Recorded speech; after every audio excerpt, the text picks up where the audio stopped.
Kevin Gordon here for Autosavant, coming to you from the 2014 Mazda 6. This is the touring edition, or the mid-level trim version of the Mazda 6.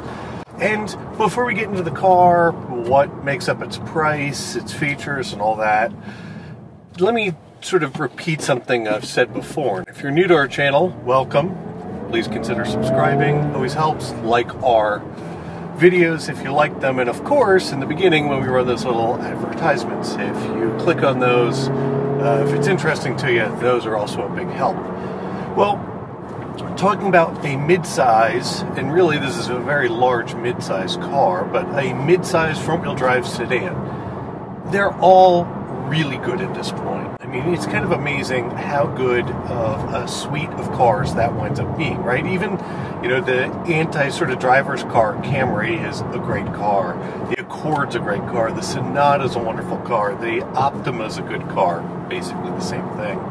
The Ford Fusion's a good car. And Mazda, you know, was in sort of a bit of trouble as a car company, and this being sort of one of their freshest designs on their new design styling language with their line of Sky Active or high efficiency gas only engines at this point, is really a very nice car as well.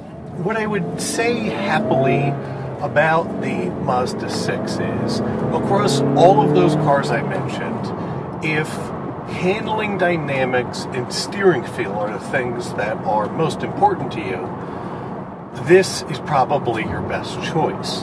Where the Mazda 6 winds up being a little let down is, even though the 184 horsepower and 185 foot-pound of torque 2.5 liter inline four has gotten to be a very nice engine, it doesn't come across as powerful, and it doesn't have anywhere near the sporting potential that the chassis does. I mean, it's the one thing you have to give Mazda quite a bit of credit for, is the tuning of this car in both ride and feel, its balance in corners. It's one of the most neutral handling front-wheel drive mid-sedans out there. Really, they've done an excellent job with the chassis, and unfortunately with 185 horsepower to motivate what is, you know, less than it used to be, right? But 3,300 pounds, it just isn't enormously sporty to drive. As I mentioned, this Mazda 6 is the touring edition, which is the mid-level trim version. But interestingly, it does have a manual transmission. It's sort of a journalist special car. It's one of those ones you're probably not going to see many of on the lot, but it is interesting to know you can still buy one with 3 pedals.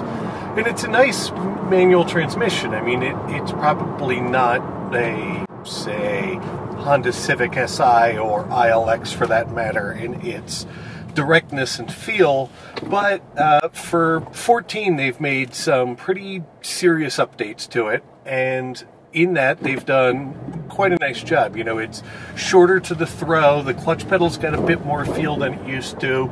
It's definitely a livable transmission. But here's the weird part, is Mazda, in their Sky Activeness, has made a really big deal about fuel economy. This is one of those rare cars that actually gets worse fuel economy with the manual transmission than it does with the normal automatic. I think you get another 1 on both city and highway numbers with the automatic. Still, this car with the manual gets rated at 29 for combined highway number, and those are really impressive non-hybrid EPA numbers for a sedan. I mean, that's where Mazda's sort of decided to put its line in the sand, right? We're going to build sporty handling, nice to drive, good to sit in cars that are also highly efficient and don't have a lot of the technical complexities or costs or weight that one of the hybrid systems does.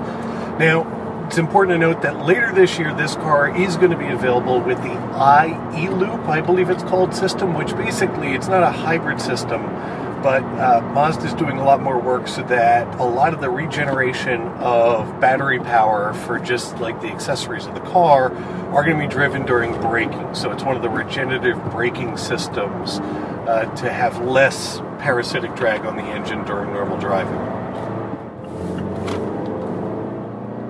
This touring edition of the Mazda 6 with a manual transmission and basically no other options, comes in just above $25,000. So it's a lot of car for the money. I mean, you get real dual zone climate control, you get leatherette seats that in all honesty are as good as the leather you're going to find in anything at this price range. You get a backup camera.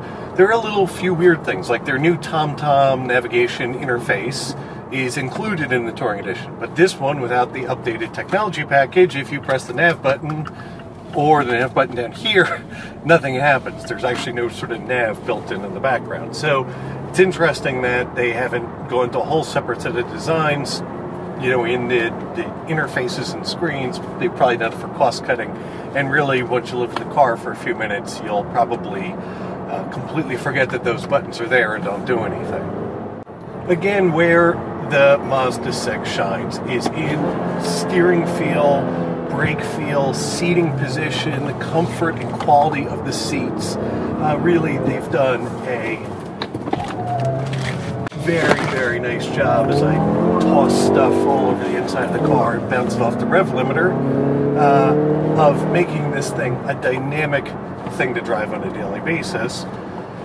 Where, you know, it's not so great is, while it's a very handsome car on the outside and the interior materials are significantly better than they used to be. I mean, everything in here is soft touch where you'd expect it to be, with the exception of, like, this stuff is a little hard. But if you're getting nitpicky, and like I said, when you get into a class of cars that's this good, nitpicky is really sort of where you have to go at this point. It's not quite as modern of a feel and design in here as you might find in some of its competition. The flip side of that coin, and to immediately contradict myself, it's all very simple, very clear, very logical, well laid out, and like I said, not a part of it is distracting or ugly to the eye from an interior perspective. I'm happy to report that, you know, the other parts that make up the Mazda 6 are also quite good. The rear seats are spacious and comfortable. I can easily sit behind myself, and I'm 6 foot tall, positioned where I normally leave the front seat. The trunk is nice and big. It's got concealed, you know, arms for the trunk so you don't crush any storage back there. All sort of the cubby holes and layouts and everything else are well done. The stereo is decent, even for this one. The Bluetooth phone connectivities work perfectly. Really, and to wrap up the Mazda 6, it winds up being a very comfortable, very nice to drive, fuel-efficient midsize sedan.